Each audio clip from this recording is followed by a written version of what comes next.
Welcome and good afternoon on this Earth Day. Thank you for joining us for the second of Venable's webinars entitled A New American Infrastructure. I am Jim Riley. I'm a senior policy advisor in the legislative and government affairs practice here at Venable. I've worked on infrastructure and energy policy issues for 20 years in Washington, both on Capitol Hill and with energy companies. I was chief of staff to Senator Tom Carper from Delaware, who is currently the chairman of one of the committees in the Senate that is leading the work on infrastructure, the Senate Environment and Public Works Committee. And I'll be moderating the discussion today and also helping to answer any questions that you may have. Speaking of questions, you will see there is a function on the webinar where you can submit a question, and I hope you will do that. It makes this more of a conversation with you. If for some reason we cannot get to your question today, we will be collecting all the questions that are submitted, reviewing them and responding in a follow-up to the Q&A, as well as issuing a recording and a copy of these slides in the weeks to come. So with that, let me just step back a minute and remind those of you who were, or some of you may not have been on the first webinar, what we covered in number one. First, we described what the Biden administration's ambitions are for infrastructure, for repairing, for expanding, and for modernizing the country's infrastructure. We heard how this year's infrastructure debate may be different from previous efforts in terms of what is included and a little bit of what isn't, but mostly what might be included. We also discussed the pathways and the timing that this initiative might take as it goes through the Congress, what some of the hiccups or impacts might be along the way, what scenarios are under consideration as options to pay for these projects, which are particularly important as we go into this discussion. So that was the first webinar. Today, we'd like to offer you an update on where things are after the first month or so of the effort, what's happening in the administration, what's happening on Capitol Hill as they have begun to work on a path forward, and talk a little bit about what the outlook might be as we go into the rest of the spring and the summer. After that brief update, we'll get to the main topic for today and examine how will this effort address environmental justice and equity matters? How will those affect what infrastructure in America looks like going forward? What are some of the opportunities and what are some of the challenges? Joining me today are two of my favorite colleagues. I'll introduce Mike Bloomquist first, who will give us an update on what he's seen and hearing as lawmakers work to create an infrastructure package. And then I'll move to Fred Wagner, who will take us to the main event. Mike Bloomquist is a partner in the legislative and government affairs practice with me. Prior to joining Venable, he served as the staff director to the House Committee on Energy and Commerce under Chairman and then Ranking Member Greg Walden from Oregon. Prior to that, Mike was General Counsel and Deputy Staff Director of the Energy and Commerce Committee in the House for Chairman Fred Upton of Michigan. Mike also has important private sector experience and includes time at two other law firms and a consulting firm. So Mike, there's a lot of activity here in Washington around infrastructure. And ever since President Biden laid out his American Jobs Plan over a month ago, I know you've been talking with members and staff in and around Capitol Hill, as well as with many of our clients, helping them to get an early sense of what's going on. Let's just get started by, if you can kind of tell us, what are some of the things you've learned so far? Thanks, Jim. I think we've definitely seen the administration, probably second only to their response to COVID, is extremely engaged on infrastructure, and I know there's some debate over what exactly constitutes infrastructure, but I think it's fair to say the administration is taking a very broad outlook, and they're deploying their cabinet secretaries, they're deploying other White House staffers to talk to the media, to talk to members, to now starting to engage in testimony on Capitol Hill. So, for example, Secretary of Energy Granholm, she testified the other day and was talking all about how we can use these infrastructure legislative packages to modernize the electric grid, to promote renewables, to create a clean energy standard. So just moving beyond maybe what traditionally has been done in infrastructure packages. But, you know, I think the old saying is that the president proposes and Congress disposes. So Congress is going to weigh in and get down in the nitty gritty about exactly what they're going to do. And I think the initial movement that we're seeing that's most tangible are the your old boss's committee, the Senate Environment and Public Works Committee, and the House Transportation and Infrastructure Committee are both beginning their process of moving a surface transportation bill. This is what we, every 5 years, what we usually think of, it's commonly called the highway bill. And in usual times, it's a massive package, hundreds of billions of dollars over a 5-year period. And you know, this is probably going to be the central organizing principle of infrastructure efforts in the House and the Senate. Each of the committees has stated that they'd like to finish before Memorial Day. The House is saying they're going to mark up that last week of May. The Senate's aiming for a third week of May, but if that may slip to that fourth week. And Speaker Pelosi at least just said she'd like to see their bill off the House floor by July 4th. Other committees, such as my own committee, the Energy and Commerce Committee, have fairly robust infrastructure packages. Energy and Commerce has about $100 billion for broadband deployment. It has money in there for safe drinking water infrastructure, and also has significant funds for energy efficiency, modernizing the grid, electric vehicle infrastructure. Whether that package will ride on these surface transportation bills or whether they come up with another vehicle for that is to be determined. And so we're keeping an eye on all of that. Okay. Mike, as you've talked to folks, particularly on the Republicans on the Hill, what's the general reaction to what the administration has laid out? I mean, do you think they are, is there a sense of, hey, this is something we want to understand and work with, or what's the skinny on that?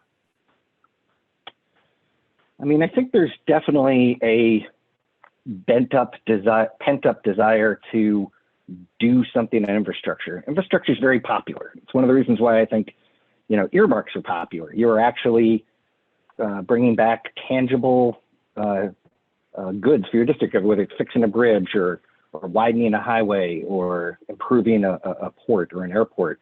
Those are things that are needed, and I think members recognize it. I think where and a little bit of this is some born again fiscal conservatism on the Republican side. I think they're starting to be uncomfortable with the size of these COVID relief bills, and then to have another infrastructure bill of that mammoth size using trillion instead of billion is uncomfortable for a lot of members. And I think there's a little bit of discomfort that this popular core of infrastructure is also going to carry a number of other agendas, such as the America's Family Plan that the president announced just this week. Okay. You earlier you mentioned the engagement by the members of the cabinet, which I think, and you mentioned Secretary Granholm, former Governor Granholm. And I noticed that she's not the only one that has been asked to kind of carry out the outreach effort from the White House. I was looking at the list. It's in addition to Granholm, it's former Governor Gina Raimondo, former Mayor Buttigieg, Walsh at Labor. There's a number of people there who, and the reason I think this is interesting is so much of the infrastructure that is authorized and funded in these federal programs, it's not just federal, it's state and local. That's where the impacts are. When people think of a bridge, they don't think of it as much as a federal bridge. I mean, it's the bridge across the river in your city. And so I do think there will be a real effort to try and find a solution here that gets on these key elements of what I would say to be traditional infrastructure.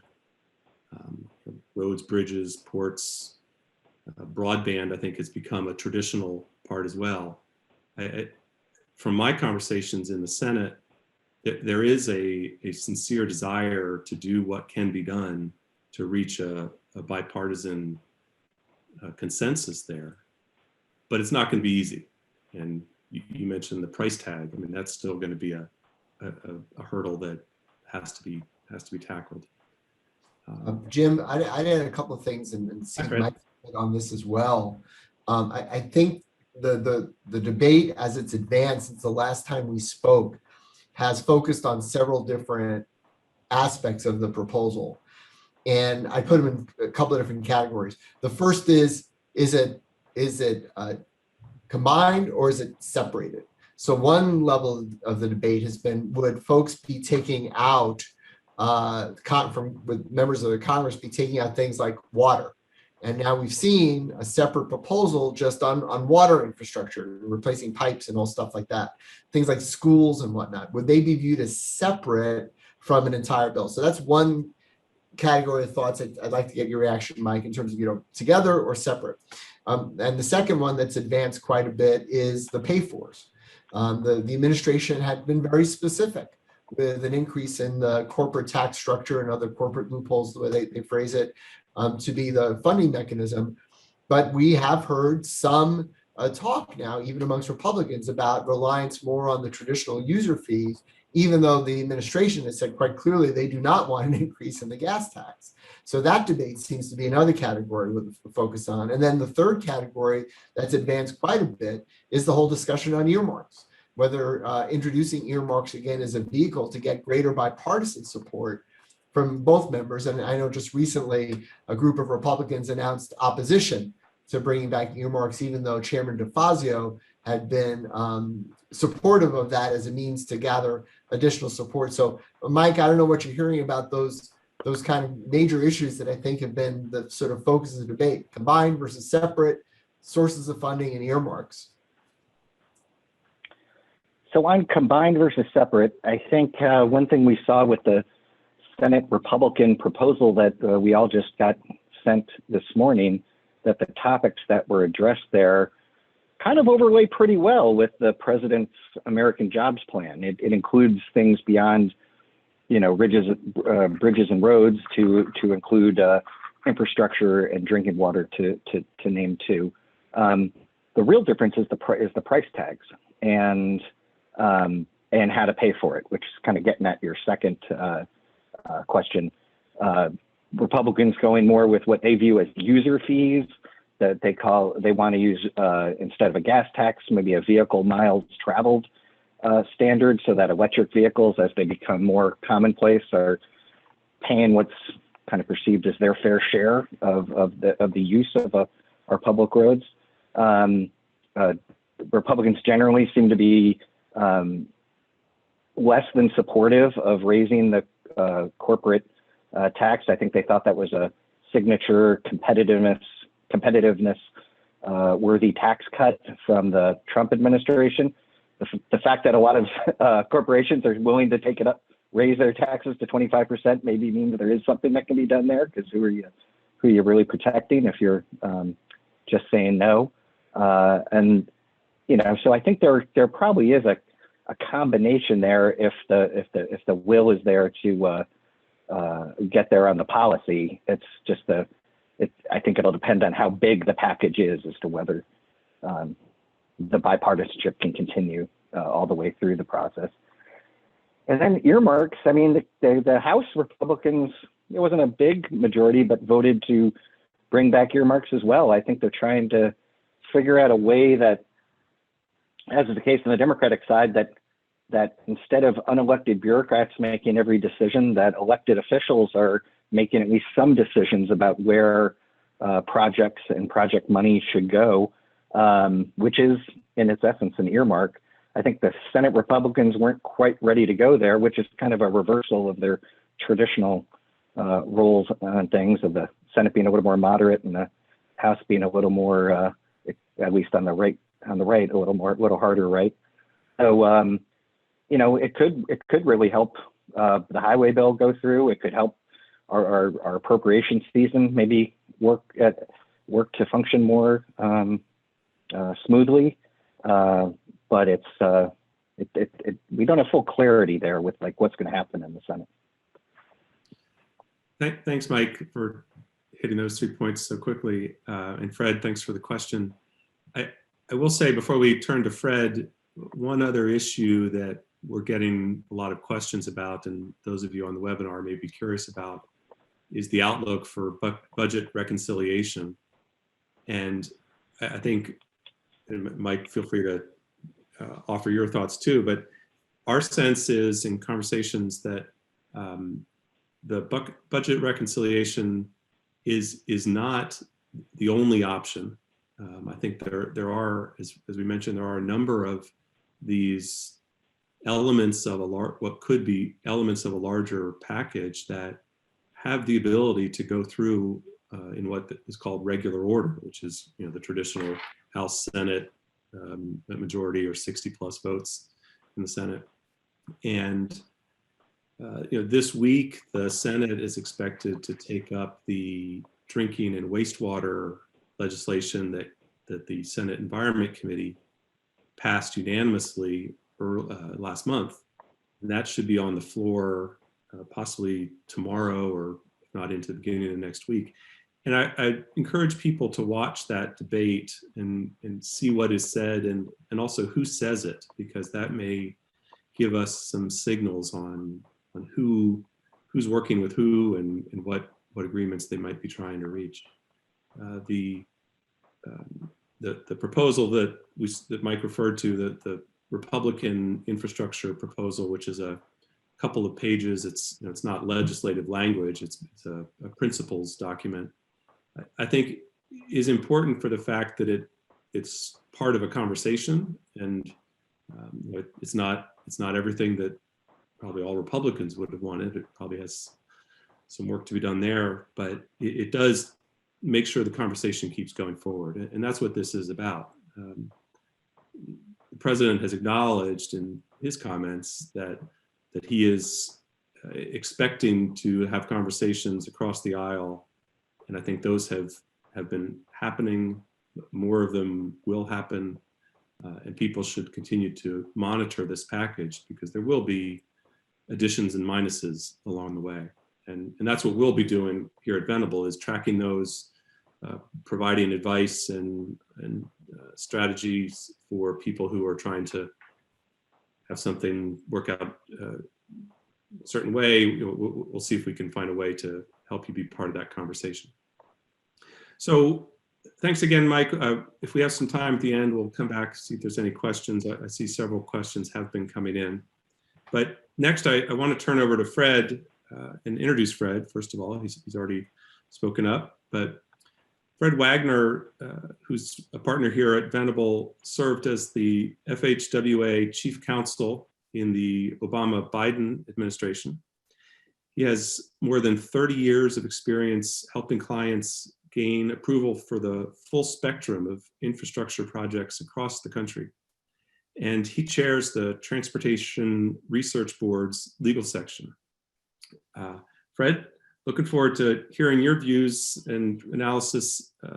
The president's plan, for example, targets 40% of the benefits of climate and clean infrastructure to disadvantaged communities. It offers investments and benefits to rural communities and communities that have been impacted negatively in the past. So there's been a lot of discussion over the last years, but particularly this year, about what can federal infrastructure legislation or federal infrastructure programs do to address issues of environmental justice and equity. So I know you've studied this and worked in the area for a long time, so look forward to hearing your thoughts. Well, thanks so much, and it's great to have everybody joining us again here today. I'll start with folks who know me well, and folks at the firm. My family know that I'm a big fan of Broadway musicals, and there's a great song in the musical Hairspray, and the character Motormouth Maybelle sings a song where she says, I know where I'm going because I know where I've been. That's the name of the song. I know where I've been. And they sing that song just as they're beginning their march to integrate the Corny Collins dance pop show on TV in Baltimore. And I thought of that in preparing for this presentation because it's almost impossible to understand what the administration is trying to accomplish in the areas of equity and environmental justice without knowing where we've been. And it's interesting to note that the origins of the environmental justice equity movement are actually pretty recent. The civil rights movement going on through years in the middle of the 20th century focused on many issues, but the issue of environmental inequities really took a hold in the mid 1980s. And the basis for that tended to be the issue of the location of and siting of facilities and infrastructure that had adverse effects on the community. And the conclusion from studies that were published in that time frame was that there was one variable that indicated most of all where things like waste facilities, pollution emitting plants, garbage dumps, you name it, those types of things would be located. And the predicting factor was race. Communities that we call today disadvantaged or minority communities, more often than not, that's the place where these things were located. And as a result, these communities also then suffered or endured the majority of the sorts of impacts associated with those types of facilities. The term that many people are aware of and probably know, Cancer Alley in Louisiana, as an example of that. An inordinate number of chemical plants and other sorts of facilities located in or adjacent to minority communities. It was that sort of thing that began the environmental justice equity movement. And then sure enough, in 1991, a group got together and created this document that's highlighted on the slide. And when you get the slides later, you can click to the link and see this document. And I encourage you to read it, either later today on when you Google it or when you get the slides, called these environmental justice principles. The reason I think it's so important to understand and read this document is that if you closed your eyes and you read that outline, the principles that were established, I think were 17 principles that were part of that document. You could swear that you were reading the Green New Deal. It is the Green New Deal when you read it. And it includes not just environmental issues, but issues related to housing, income inequality, the authority and power of corporations over decision-making, the lack of coordination with communities and decision-making. It is the Green New Deal. And so as I was explaining to my friends on the phone as we prepped, it's kind of like the old saying in Ecclesiastes, there's nothing new under the sun. And sure enough, the Green New Deal reflects so many of those environmental justice principles. But it's important because it was couched with environmental justice as its organizing force, even though it's broader based than that. As we go through the remainder of this discussion, I think you'll need to understand that there are several overarching principles that will continue to appear in the historical addressing of environmental justice and equity, as well as the administration's current thinking about it. I'll mention them quickly and you'll see them throughout the slides. One is intent.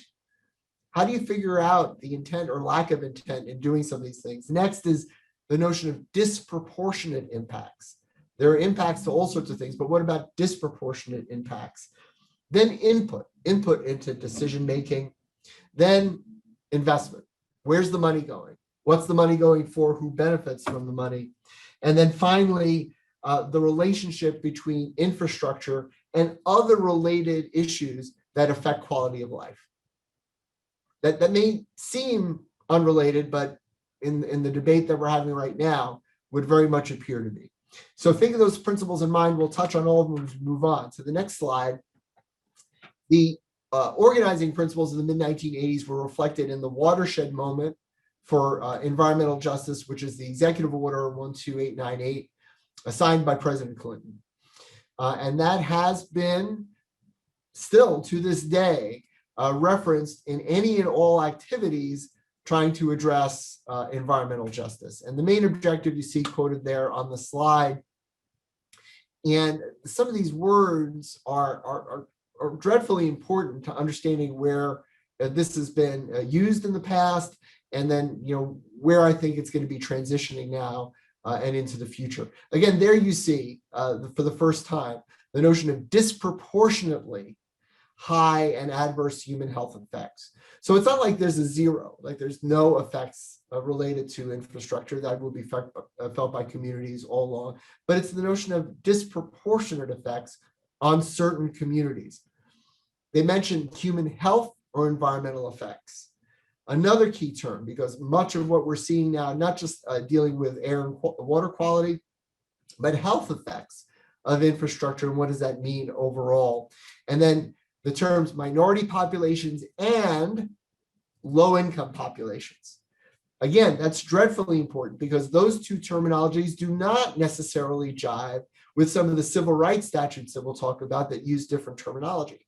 But the executive order uses these terms for the first time, and they were absolutely an outgrowth of the mid-1980s discussions. And sure enough, a year later, for the first time, the U.S. Environmental Protection Agency creates an Office of Environmental Justice, and that was in 1992. So we're coming up on the 30-year anniversary of that. The key question as we progress through our discussion is, what has been accomplished by that office? What's been accomplished by that office, and how do you judge those accomplishments? And a lot of the movement, the current movement, I would argue, that you're hearing today is based on a fair amount of disappointment in what that office actually has accomplished over the last 30 years. For the next slide, the other important aspect about environmental justice and equity is that this is not simply just a federal issue or a matter of federal statute or federal regulation. A great deal of what's happened over the years with respect to how environmental impacts have related to minority or low-income communities deals with what happens on the local level. You can't necessarily get to a place where a waste facility is located within a community unless there's local zoning that allows you to do it. Because in many instances, you don't even need a federal permit to get there. You need to know where you're going to build it. And local land use and zoning laws many times allow people to do those sorts of things, businesses to do those things, local governments to approve those sorts of things. And the real estate laws associated with where people live, where people can afford to live, the land use restrictions about what sets up in a residential community, what's restricted, what's not, how close industrial uses can be located near residential uses, all that's done by local government. And in many instances, this has, unfortunately, inured to the detriment of minority communities. Now, when we think about this for a little bit, we talk about how this doesn't necessarily evince an intent. This doesn't evince an intent to do something that's wrong. It's just that these were the rules. These were the areas where there were zoning. And so we were just following the existing laws. And therein lies the rub. One doesn't have to intentionally put a facility in a neighborhood. One doesn't have to intentionally take certain homes, but the manner in which the structure of land use has been set up tends to put them in those communities. And so that's, again, where this notion of disproportionate impacts. You don't need to have the image of somebody twirling their mustache, evil intent to put in an area, but it can have the same impact that needs to be addressed through a subsequent policy. And then the other category is local transportation and land use planning. Planning is the province of local government, local entities. And again, how you plan what you're going to build, where you're going to build it, directly relates to the communities that are impacted by it. So if you're thinking about a new transportation facility, the planning decision about whether that facility will be a highway or whether it will be a transit facility, and if so, where that will go, has tremendous ramifications for the citizens of that community from an environmental justice perspective. So what we're finding now is that the federal government in current days, my prediction and my conclusion from what we're hearing, a greater willingness to dive into some of these local decision-making as a matter of federal policy, not just local policy. So we'll get to that in a minute as well. So the next slide discusses, well, if those were the policy objectives, if these were the things that people wanted to achieve as a matter of the environmental justice movement, how was it done? How was it done? And the main tool, Title VI of the Civil Rights Act. And you see there what's really defined by that title, which is a prohibition against organizations, importantly, that receive federal funding, put a pin in that for a minute, from discriminating against protected groups. So if you get federal funding, you cannot then discriminate against the protected groups as defined in Title VI, which is not the same as the groups defined in the executive order. And then second, these prohibitions, they include state and local agencies that issue permits or that carry out activities implementing federal environmental policy. That's kind of where it stands. Now, why are these terms and why are those sort of frameworks of Title VI important? When I was at the U.S. Department of Transportation, I ended up managing the first prosecution, if that's the word, of a Title VI complaint in well over 15 years at the Department of Transportation. It was a claim brought against the city of Beaver Creek, Ohio, and that city had refused a proposal by the local bus company to put 2 new bus stops in Beaver Creek, one by the local university and one by a shopping mall. Why did people want to expand those bus stops? Because a lot of people worked at the shopping mall and a lot of people went to class at the university. And in order to get to those places, there were no sidewalks. People were walking over dangerous terrain, literally crossing over, a highway overpass without any sidewalks. And so there was a need for these bus stops. They were declined by the city of Beaver Creek. It was bus stops. So why was I dealing with it at the Federal Highway Administration? That doesn't make any sense, right? I was dealing with it because the city of Beaver Creek did not receive any federal funding for transit, but they did receive federal funding for highways. So therefore, the jurisdiction over this complaint in terms of the nexus to Title VI was put in my office for federal highway. I worked obviously in coordination with the folks of the Transit Administration, but that's why I was handling it. That's why it's so important to understand that it's organizations that receive federal funding, have this prohibition against discrimination, and why it's so important now moving forward to look at how this administration is going to be looking at those grantees who get federal funding for potential Title VI claims. Now, there's also, through the Environmental Justice Office at the US EPA, enforcement possibilities in coordination with the U.S. Department of Justice. And over the last 30 years, there have been any number of claims, administrative claims brought to the EPA Office of Environmental Justice. They have the right of first refusal to deal with those administratively. And then if there's potential claim, they can go to the US Department of Justice to seek further action. You can count on less than one hand the number of times that's been enforced. And that's really where I think you see the rub now and the impetus for a greater emphasis on equity and environmental justice. The laws have been on the books. There's been an infrastructure or a bureaucratic infrastructure to deal with it, and it's been enforced in the breach.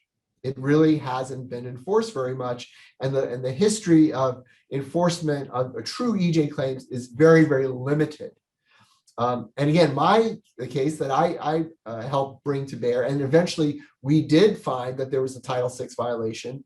We did order the city of Beaver Creek to build those bus stops in lieu of sacrificing their federal funding. And they did. And if you don't believe me, I don't know why you wouldn't believe me, but if you don't believe me, Ohio State University created a documentary about this very case. I am not in the documentary. That was not interviewed, but it's all about the case. It's called Free to Ride. Free to Ride. And I really encourage people, I know during the pandemic, you're always looking for something to watch on the TV, on the computer. Look up this documentary, Free to Ride. It's a story about these two bus stops. And at the end of the documentary, you'll see the people riding the bus for the first time. The first day the bus stops are open, riding to get to work. And if you don't understand or believe how important some of these principles are for people, I dare you to watch that documentary, see that scene, and see the tears in the eyes of the passengers finally getting to ride a bus to work instead of having to walk across a highway unsafely to get to their jobs. That's why it's important, and that's why this issue is taking traction right now. Next slide. Before I start with the sort of how this is all going to be done here in the new administration, at least my predictions, that we don't know for sure. You're all waiting for the secret CLE code, because you're getting CLE credit for this very happily, and it is Earth Day 2021. Earth Day 2021. So very appropriate code for your CLE credit. All right. What's this all going to mean for the Biden administration? How's this going to play out? And I think it's going to happen in several different ways. First, and most important, is an emphasis on engagement and outreach to the communities identified in the executive order called traditional EJ communities. The greatest complaint about disproportionate effects oftentimes is not after the fact, it's during the consideration of what to do and where to do things, whether it's building a highway facility, whether it's building a plant, building a waste facility, a sense that people aren't engaged. They haven't had a fair chance to do it. They haven't had their voices heard. If you go to the EPA website and you look at the annual EJ reports, and I did, in preparation for this webinar, it's fairly remarkable how consistent the report is through Democratic and Republican administrations. And the thing that they emphasize almost more than anything else is this outreach component. Webinars on how to be involved, who you call, who the officials of jurisdiction are to get involved in some of these decision making. And there's going to be a lot more of that. And so where is this going to be felt, really most? It's going to be felt in NEPA. It's going to be felt in the environmental impact statements, environmental assessments that are prepared for some of the federal actions or some of the federal approvals for private actions that need federal permits. And you're going to see a lot more analysis on this.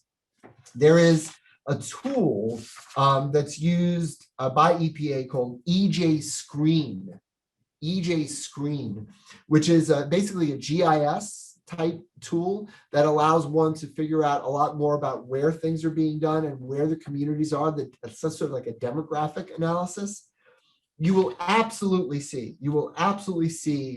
a greater emphasis on more detailed analysis using this tool and translating some of that demographic data into real effects analysis. If you had I'm making this number up, a 10-page analysis of EJ effects in an EIS, traditionally, it's going to be 20. It's going to be more. And it's hard to say exactly how EPA or DOT or the other agencies that are involved are going to want more, but they're going to want more. And using these tools as at a statutory minimum is going to be required. EPA also has what's called a community-based exposure tool, which is another sort of technological effort to capture these effects more than just saying, yeah, there's 20% of the people that live in a particular area that may be minority, and yeah, there's only 5% that live here, 20% here. The question is, so what? Once you have that demographic data, what does that mean in terms of impacts? And you're going to see a lot of work being done between the EPA and the various lead agencies in the federal government to try to translate these tools, these computer tools and other analytical tools into real analysis of impacts. Second, I'm talking about weighing or the weight of equity concerns in grant decision making. And this is something that, has not been enforced in the sense of, a traditional enforcement action. But whereas in the city of Beaver Creek, we took control of this administrative action and we ended up fighting against the city under Title VI. I recall we also received Title VI complaints while I was at USDOT over funding. There was $1 billion proposal, I'm making up the number, for a highway in a community. And the Title VI complaint administratively was, that's prejudicial because what our community really needs is more transit. We need more bus lines for minority communities, not building more roads for, and why is that a problem? Because our communities have a lower vehicle ownership. So we're not benefiting from this. In addition to more, roads going through our communities, we're not able to use this because what we really need is something else. And so the ACLU brought claims saying that the very fact that the state was deciding to devote so much of its budget to one mode of transportation as opposed to another should be considered a Title VI claim. Now, we did not proceed on those claims. We discussed it, they were denied. But now the administration is saying, look, we want greater control over some of these grants. A lot of the programs that you're seeing that were proposed in the Jobs Act are not going to be distributed through the formula funding. They're going to be distributed through grant programs in theory, which gives Washington greater emphasis. That's just the opposite of what Mike was talking about, right? Local governments know best. That's why earmarks are great. This is different. This is the polar opposite. And if the federal government wants to stress how a project should be more beneficial to impacted communities, minority communities, low-income communities, they can direct the dollars to those communities. And you're going to see that a lot more in decision-making. Next, demanding that EJ issues be incorporated into planning. As I said, we don't want to get to a point, or not, we don't want to get to a point. We're trying to avoid a situation where the decision is, hey, we built it here because that's what the plan said. We're just doing stuff that's consistent with the plan. Well, that's no good, say the environmental justice advocates, if the plan itself did not incorporate the principles of how communities can be adversely affected. So in the transportation world, for example, there are statutory mandates for metropolitan planning, MPOs, metropolitan planning organizations. They now, I predict, will have a greater role in the selection of projects and where projects go, and a greater emphasis on outreach to communities than even ever before. They're supposed to already, but now I think the USDOT is going to reach out to these MPOs and really encourage them to be a lot more aggressive. And then finally, remember when I first started and I said in the 1980s, the question really dealt with the siting and location of where these facilities are. The principles of equity now are going to go far beyond that. It's not just, oh, we shouldn't build things here because it's unfair. I mean, you're not all of a sudden going to see a hazardous waste dump in Beverly Hills. But what it means is that the notions of environmental justice and equity will be expanded. What's the best example of that? In the NEPA world, there's an ongoing debate over what's called health impact assessments, HIA, health impact assessments. The principle is that, well, we're not just analyzing if there's more air emissions or water emissions or whatnot. What it really means is, how's that going to affect people in the real world? And health impact assessments, for example, could mean that the encouragement of pedestrian and bicycle facilities in conjunction with other sorts of transportation facilities can help promote better health in a low income or minority community because it gives them greater access to and opportunities to use those modes of transportation where otherwise they may not. A bike is more affordable than a car, but you're not going to use a bike if you don't feel safe doing it. So we're going to expand those facilities that give one, more transportation choice, that's fine, but two, also that can have a beneficial impact to the overall health of the community.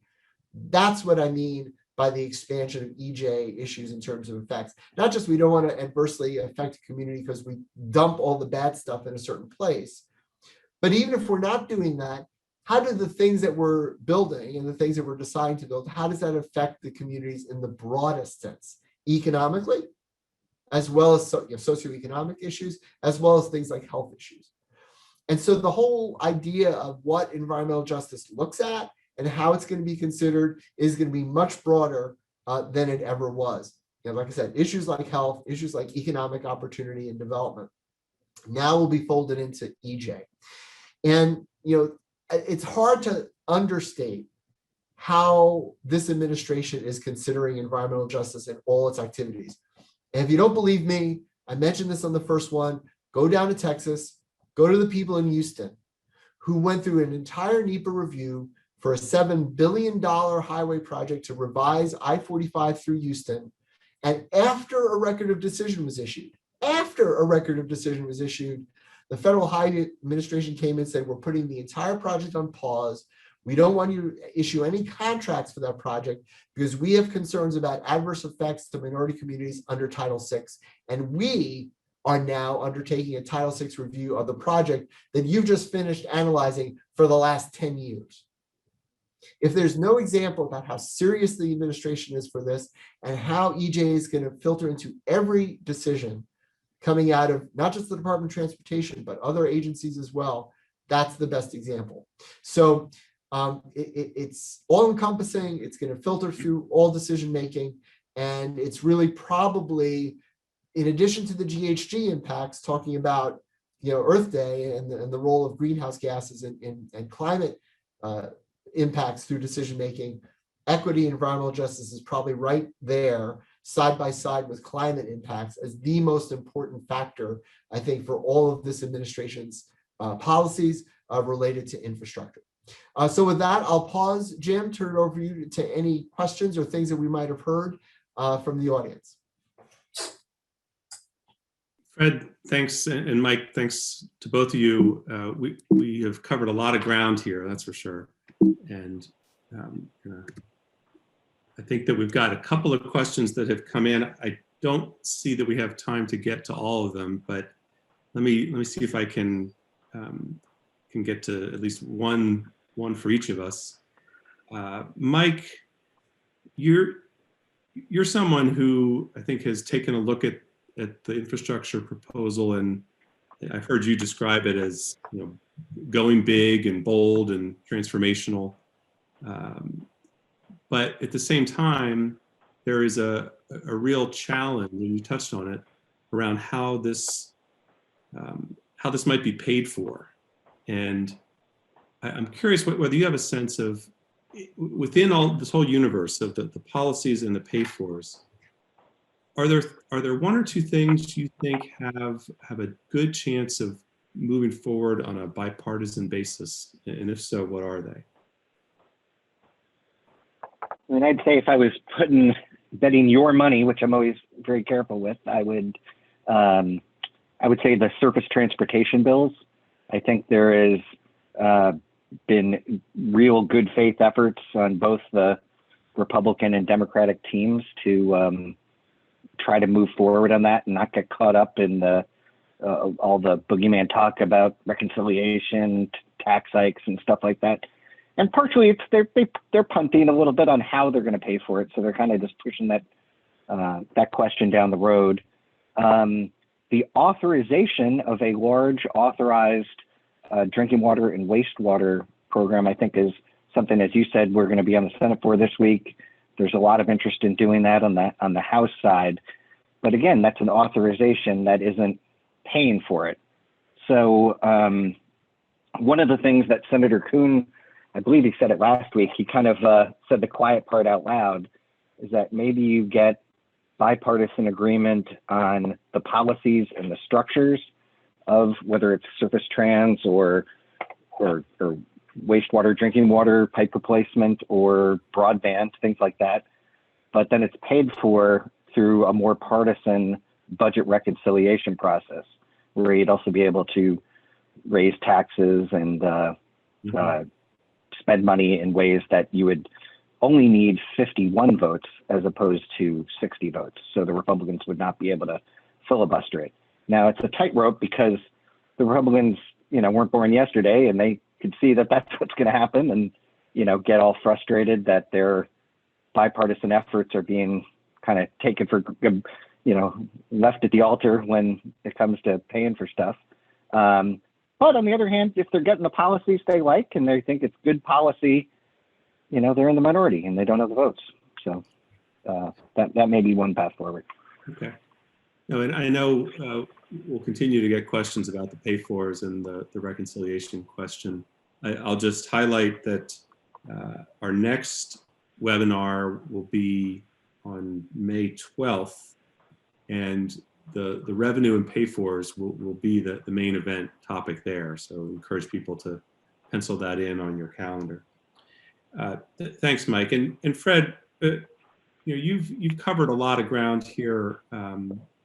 I actually wanted to maybe add, just given the date here and what's going on over at the White House with the summit, in our last minute or two, if you had a chance to follow any of what the administration's climate summit, I know they've engaged a number of other countries in this today. I haven't had a chance, and I'm sorry to put you on the spot here, but if you have thoughts about what some of the headlines might be there coming out of the White House, I know folks who are still with us on the webinar might appreciate your perspective.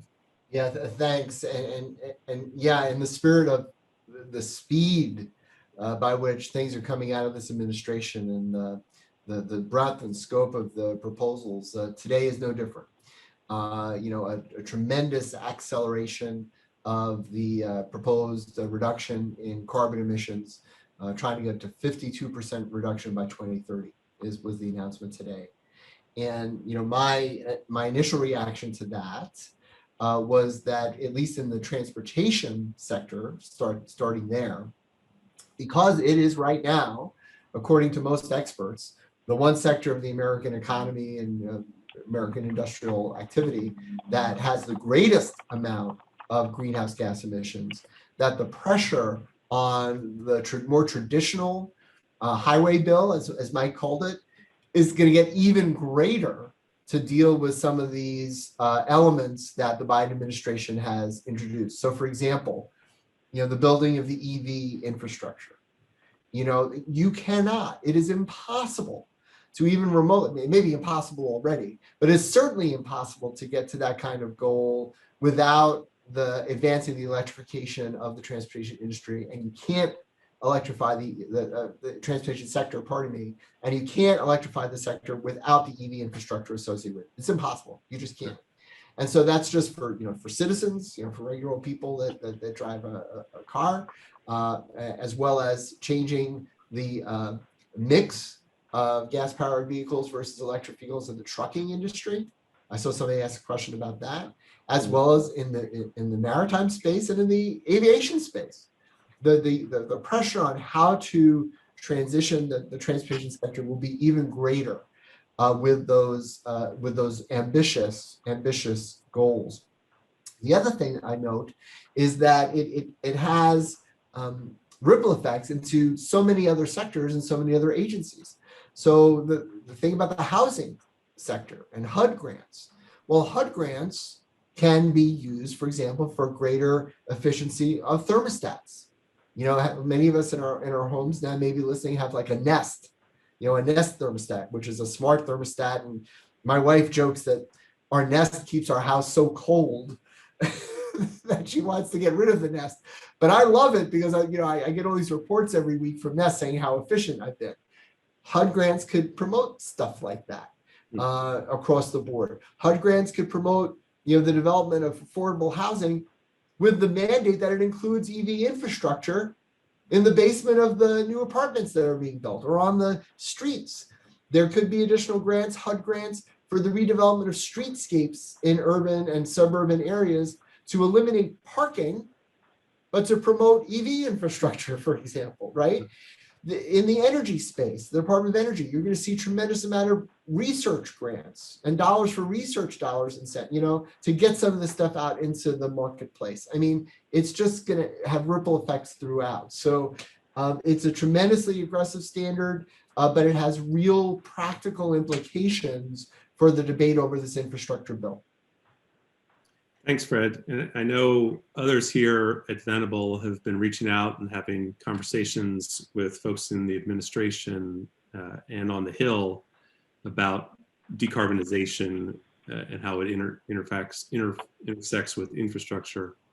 We welcome questions from attendees. And let me add one more thing that's really, I think some of the unintended consequences of that standard, Jim, are going to create the biggest headaches for the administration. What do I mean by that? What do you need to promote greater electric vehicles? You need batteries, right? You need better batteries, you need more batteries. What's the main element that supports batteries right now, at least unless the technology changes, and it may change over time, is lithium. It's lithium. Where is most of the lithium produced in the world right now? China. There's proposals for major lithium mines in North America, in the US, and in Canada that are facing the same sort of opposition that the mining industry faces generally from the environmental community. But yet, unless we have that resource, we won't be able to get to greater electrification because we won't have the necessary materials, raw materials to build these batteries. So it's kind of like two trains approaching each other on the tracks, the EV goal and some of the natural resource development goals. We're seeing this, and you're seeing in your sector, Jim, in the offshore wind space, the collision between naval resources and greater offshore development, right? It's coming together, and there's going to have to be some reckoning on how we reconcile these competing interests. And the administration is going to have to start grappling with that real soon.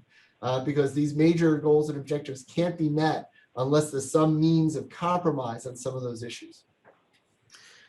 Well, you summed it up very well. I think we're at a point where the trains are roaring down the track. Maybe we hope they'll be going faster and smoother in parts of the country, but we certainly don't want there to be a collision.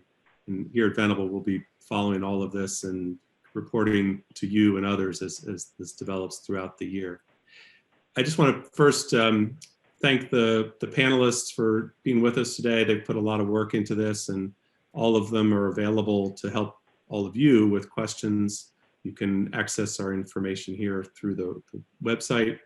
And mostly I want to thank the participants who stayed with us through the better part of the hour. Hope you found this useful. As I mentioned, we will be producing a summary and answering questions that we didn't get time to answer on the webinar, and distributing that in the weeks ahead. We encourage you to mark your calendars for May 12th for the third in our series, where we will, among other things, address the revenue and finance questions. And as a last mention, the CLE code for today's event is Earth Day 2021. So with that, enjoy your Earth Day, and we look forward to talking with you soon.